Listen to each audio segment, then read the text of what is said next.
Iryo zina rya mama Owen Imana yari impaye nyuma y'imyaka 7. Nukuri navumbye amashimwe y'abandi kumara imyaka 7. Iyi Imana iza kumpa umugabo mubi. Imana nayo rero imenye ko nzakenera umugabo mwiza, iramumpa nukuri.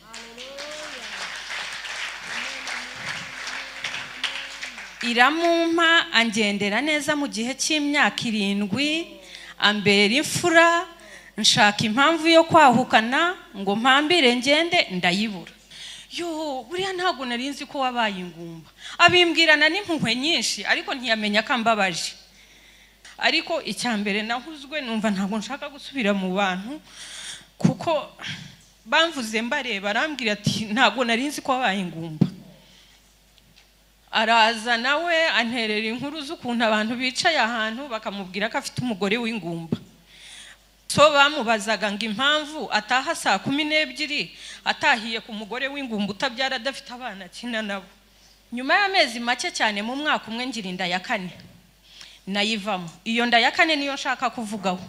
Umunsi yavuyemo nsinzira igihe kirenze icyo nagombaga gusinzira. Nibuka neza nyango yari nk'iminsi 2. Kwa 4 kwararangiye nsanga mfite inda y'amezi 3.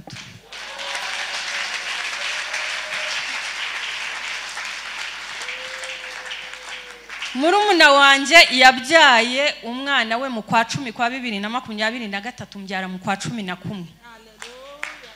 Bagenzi Imana yo kabyara. Yes ashimwe.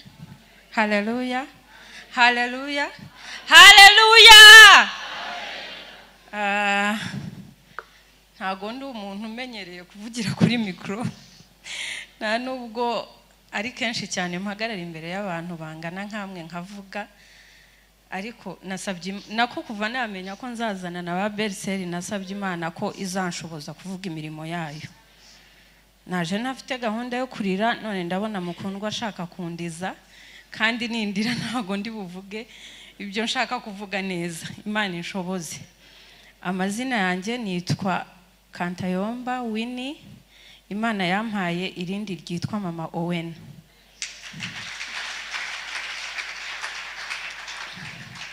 Iryo zina rya mama Owen Imana yari impaye nyuma y'imyaka 7.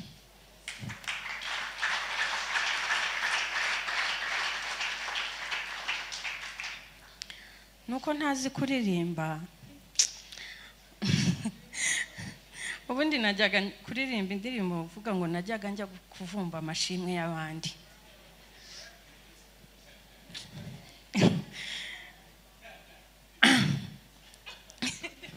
Oya ntago nshaka kuririmba pe kuko byahita.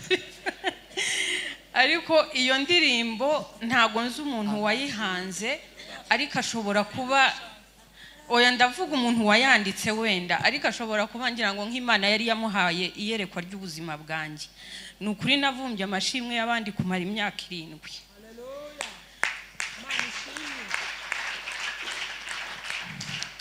Iyo myaka 7 namaze rero kugeza igihe nitwa mama Owen, nukuri nubakiwe n'Imana. Ndi umuntu wajya gubyuka nkabwira umugabo wanjye nti rero no misbehaving ukazana mutuntu ntago mfite ikintu kimpambira hano. Nyine nari nkijijwe ariko ntago nari narageze ku musaraba neza. So najyaga mubwira nti njya numva abamama bavuga ngo umumama ngarihambira ngo kubera umwana we ngagapfira. Ntago numvaga mfite umwana wo gupfira. So urumva ko byashobokaga cyane ko nashoboraga gusenya. Iyi Imana iza kumpa umugabo mubi. Imana nayo rero imenye ko nzakenera umugabo mwiza, iramumpa nukuri.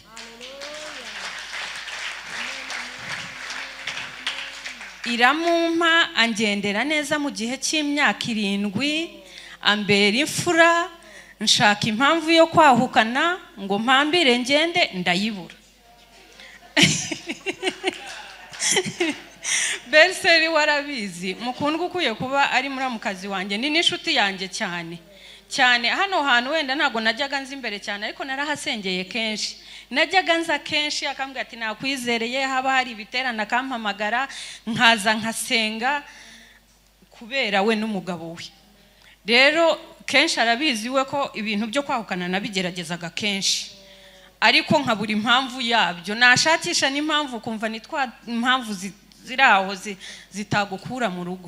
Nihuse ntatinze mu magambo, hari ibintu imyaka 7 sinayivuga yose mu gihe mfite, ariko hari ibintu nshaka gupikingamo bikeya nshaka kuvuga. Iyo myaka 7 ntago nayimaze ntagira inda nimwe. Nageze igihe baberseri bavuze ngo ahantu nasengeraga narashimye, ariko Imana izampabarire impe gushima, ntago nashimye ahantu nasengeye, kambabwira impamvu. Twagiye gusenga rimwe ari ahantu maze igihe nsengera, urabona kwa kundi musohoka mu rusengero musuhuzanya, ndahagarara mfite abantu nsuhuza, haba hari abandi tuziranye, urumva ahantu maze imyaka abantu barakuzi, abantu baramvuga mbareba, ndabibona ko bantunze urutoki, baramvuga ariko sinamenye ibintu bamvuze. Hashize akanya umwe muri baraza aranyegera, aransuhuza ati wi uraho mama, uraho neza? Nti ndaho. Disi ntago narinzi kuri ingumba, uriya muntu ni ubimbwiye. Nabunza amarira mu maso ntaratera intambwe kuvaho. Yo buriya ntago narinzi ko wabaye ingumba. Abimbwirana n'impuhwe nyinshi, ariko ntiyamenya ko mbabaje. Mpita ndagenda no gusuhuzanya ndabireka, mpamagara umugabo wanjye ndamwa nti nzanira kontake njye ku modoka. Urwo rusengero Imana imbabarire, ntago uwo muntu ari uko ntamubabariye, ariko nabuze imbaraga zisubirayo.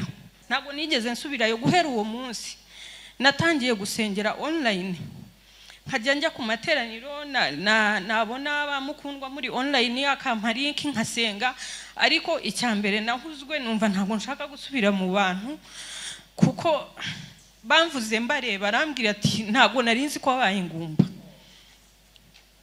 Ibyo birarangira, ndatahana nabibwira umugabo arabi, kubera wari umugabo mwiza, arabinyibagiza nyereka ko ibintu byose nta kibazo. Haciye iminsi mike araza nawe anterera inkuru z'ukuntu abantu bicaye ahantu bakamubwira ko afite umugore w'ingumba. Umugabo wanjye ntaganywa inzoga, so bamubazaga ngo impamvu ataha saa 12 atahiye ku mugore w'ingumba utabyara adafite abana kina nabo.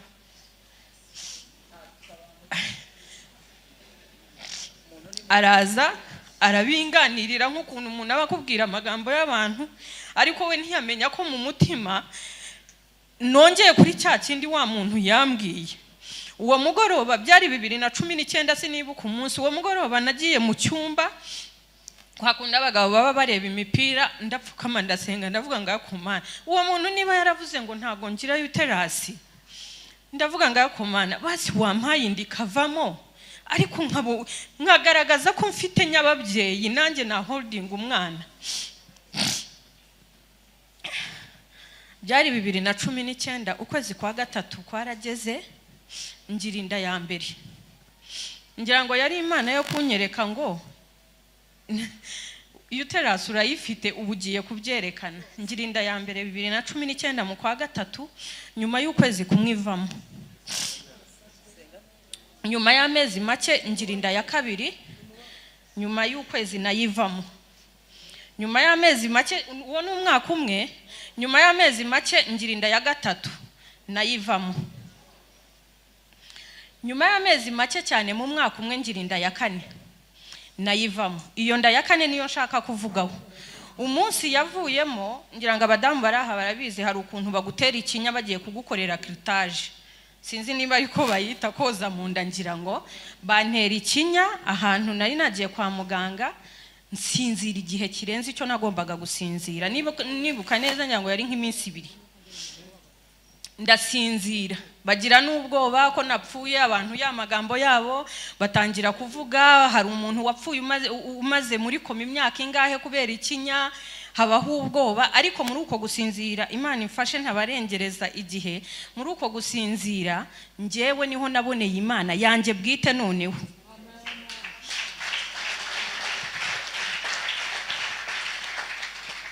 Narasinziriye nibona napfuye, ngo ndapfa nkabona baranyorosa, nkabona nda ahantu hakonje cyane hari amabara y'umweru, umweru cyane n'ubururu gusa, umweru n'ubururu. Ndavuga se Mana ko ntafanariye yo sport iby'imipira ko ntabizi. mbona amabara y'umweru n'ubururu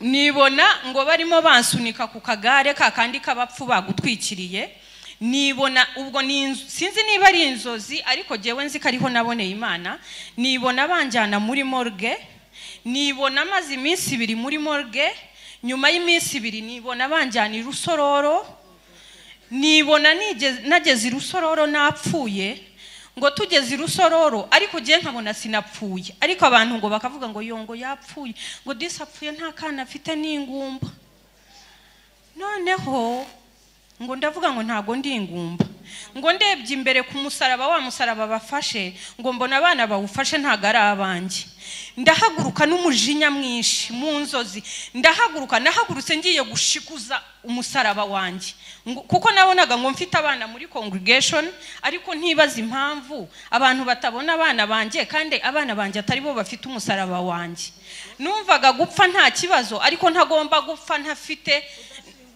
ntashyinguwe n'abana banje ndahaguruka muri izo nzozi n'umujinya mwinshi ngeze ku musaraba ngiye kuwushikuza gutya ndakanguka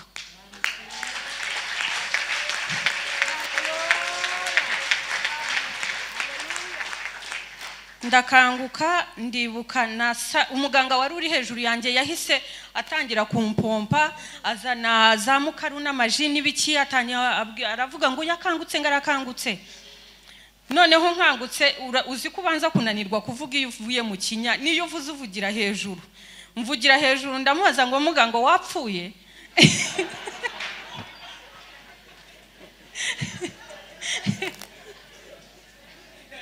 ndamubaza ngo wapfuye arambwira ngo hoya ndamwana ubu wowe uri umupfu nsanzi kuzimu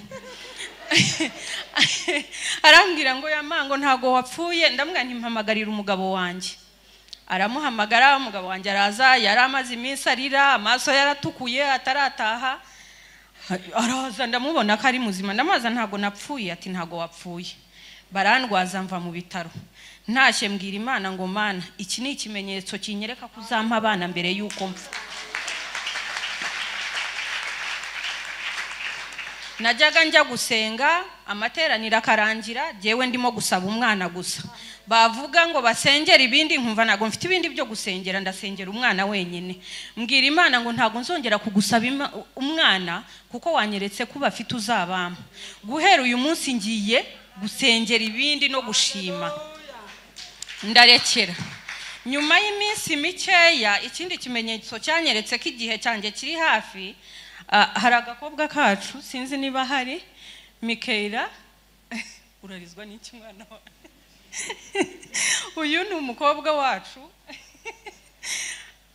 twabanye kuva n'abana married biologically si uwanjye ariko she is my daughter as well kuko n'umwana w'umugabo wanjye so twabanye kuva akiri muto uyu mwana namujyanye ku ishuri ubwo twari tugeze muri 2020 mujyanye ku ishuri ndamubwira nti uzatsinde neza nzaguhemba nkujyane mu ndege yarambwiye ngo mami nkubwira ikintu uzampemba n'insinda ndamubwira ngo yego arambwira ngo uzabyara akana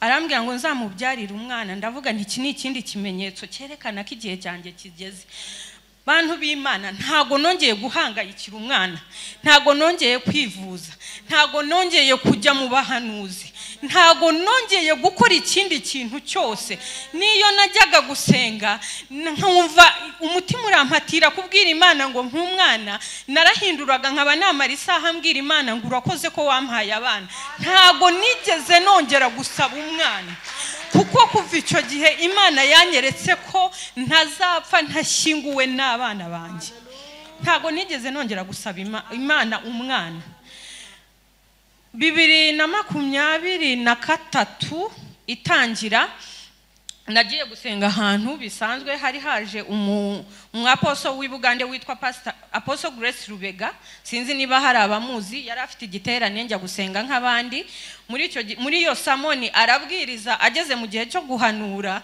arahanura aravuga ngo hano ngo hari abadamu 2 batarabyara bavukana nari mfite muri umuna wanjye nawe yari amaze imyaka nk'ibiri atarabyara aravuga ngo hari abadamu babiri bavukana nyuma y'amezi 3 bazaba bafite inda. Turizera uyu ni mushuti wanje, ni inshuti yanjye uyu mudamu yahise anyandikira arambwira ngo wowe ni wowe na Lydia. Ariko ikintu gitangaje twarizeye, ndagenda hari mu kwa kabiri ndabara ukwa kabiri ukwa gatatu ukwa kane, kwa kane kurangiye njya kugura pregnancy test. Kwa kane kwararangiye nsanga mfite inda y'amezi 3.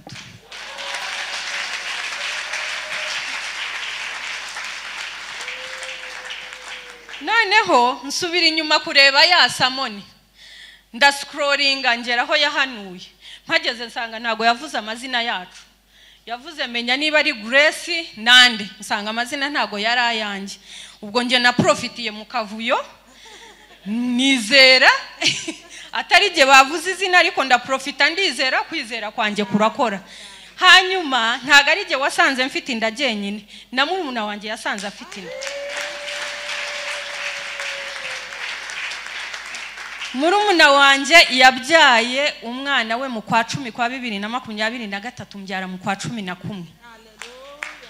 Bagenzi, Imana yo kabyara ni nziza, narayibonye n'amaso yanjye, ni nziza ku rugero ntababwira. Mana nagize inda nta paracetamol namize, nagize inda ntivuje ngo muganga mbwire ngo iki nicyo gihe cyo gusama, nari narabyanze byose, ariko icyo gihe ngirinda kandi sinayirwariraho, ngirinda ndabyara neza. Ndavuga ngo uyu mwana muhawe n'Imana. Umuhungu wacu tumubyaye tumwita Cyomoro kuko yomoye agahinda kari ku mutima wanjye. Rero iyo niyo imirimo y'Imana nari naje kuvuga nk'abantu b'Imana mwese. Ntago nsengera hano, ariko Imana nabonye ntahitaba. Ntago ngiye kubabeshya ngo narasengaga cyane, ngo navugaga n'ukuri, ntago nasengaga cyane bikabije, ariko Imana yarankunze impa Cyomoro aranyomora. Imana yo mu ijuru muyimpera icyubahiro. Murakoze. Haleluya. Niyo mpamvu navuze ntago mashaka kuvuga ibintu by'abandi ba nyirabyo bahari, kandi nari mbizi yuko afite ubuhamya. Niyo mpamvu ibyacu twabiciyemo muri makeya. So uyu muhungu yitwa Bigwi Mayel Gatete. Mayel bivuga prince cyangwa king, abazi icyongereza. So turashima Imana natwe. Byinshi ninateganyije kuvuga, ariko reka mbyihorere. Ikintu kimwe nshima Imana, ubundi uko yajyaga byara ntago nge najyaga njyayo, najyaga negereza handi abagabo benshi bategerereza. Ariko iyi nshuro naravuze reka njyemo. Ariko ibintu nabonye nakwifuza ko buri mugabo wese azajya yinshira, kugira ngo ariyo buryo aba bantu bafite imbaraga twega abagabo tutabasha no gutekereza habe na gatoya bagiye bajyayo. So Imana ibahe umugisha cyane, mwakoze kuduha umwanya urambuye, twarengeje uwo twari twaragenewe, ariko Imana ibahe umugisha. Ubuhamya bwa muramu wacu ndumva hari byinshi bwafashije n'abadukurikiranye online. Murakoze cyane.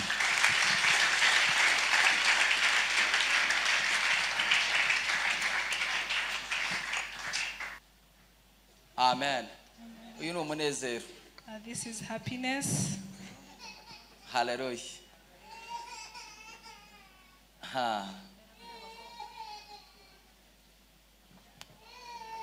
Yewe muhe nyina rwose. Amen. Let's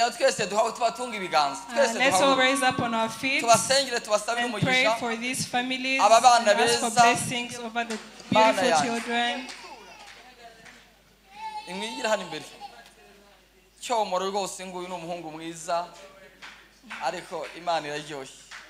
God is indeed very good. We thank God for these great thanksgivings.